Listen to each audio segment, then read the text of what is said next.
Okay, so I have been gone for forever, and I'm sorry, cause yeah, but honestly, I don't know, but I'm gonna be doing a like Thomas top Thomas X top male reader, a listener, I guess. I don't really know, but yeah, this is not spicy, so please click off if you don't like that. The warnings are blood, gore, and like obviously like killing people. But yeah, so yeah.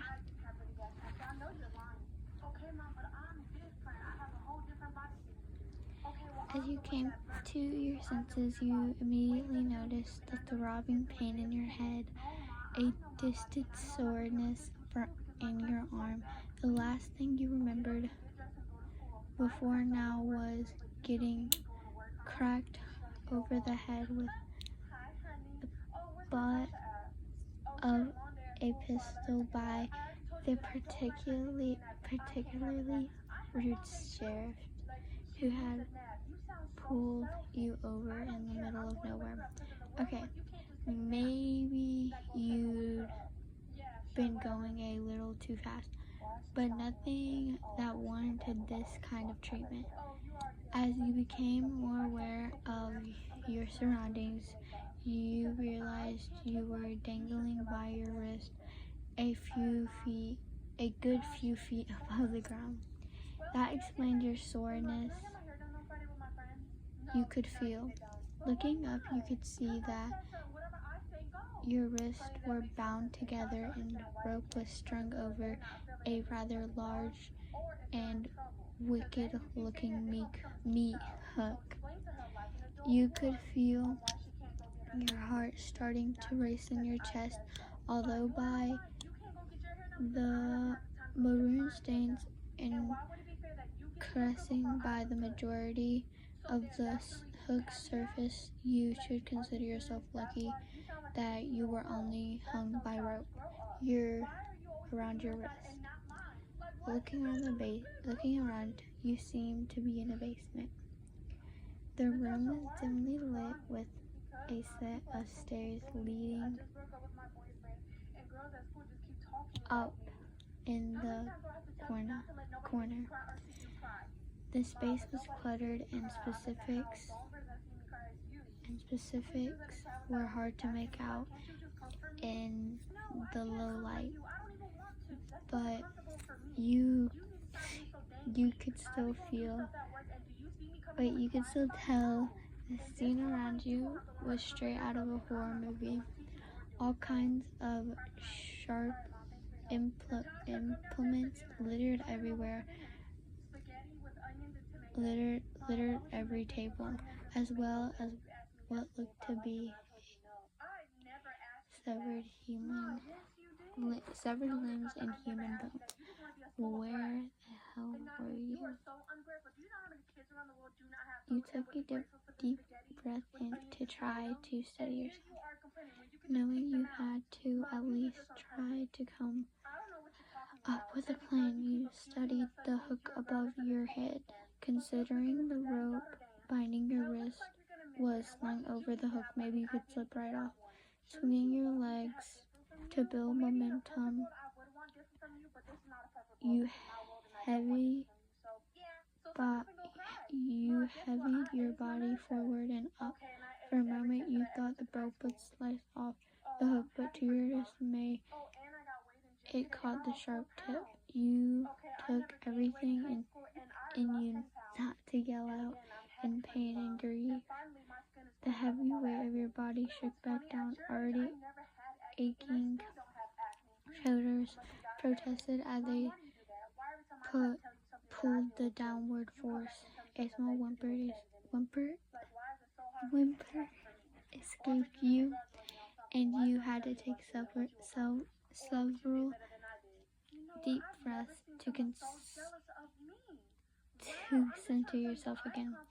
But you were so close and you knew you had to try again. You swore it was the last of your strength this time. As you once again swung yourself forward. This time you felt the rope came free at the hook. You wanted to cry out vigorously, but you knew you had to keep quiet. Falling to the ground,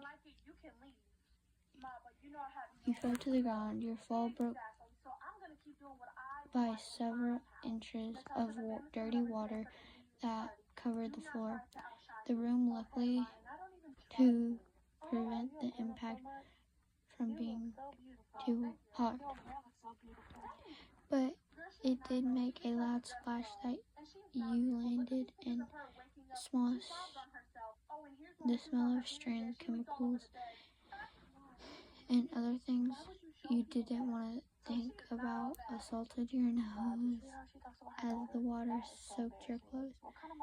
As you struggled to your feet, you could hear a commotion above you. There was someone yelling heavy footsteps.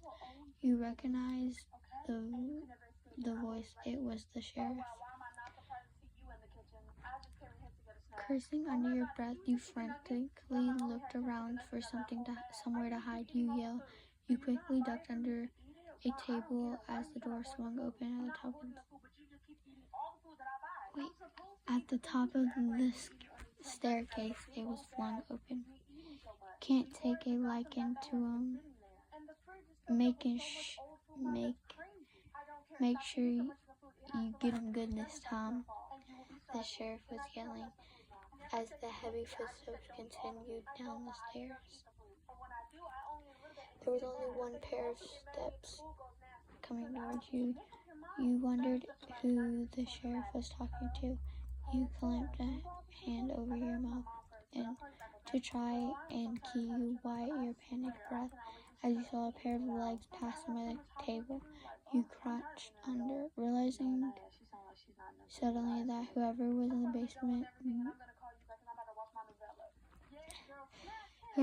basement now, it wasn't the sheriff. This was someone else. As the strange man seemed to spot the empty meat hook, he began to search the basement for you. You didn't have much time before you were found, and you knew that he knew you were still in the basement. Aside from the stairs, the only way out was a window that was way too high and too small for you to escape out of. As the legs disappeared from your view, the sound of movement faded away. You slowly crawled out the other side of the table. Standing, you spot a meat cleaver on the table. You'd been hiding under. You hastily snatch it up, cringing at the slightly tacky feeling of the handle with your hand still bound. You knew you wouldn't be able to wield it very effectively, but it was better than nothing.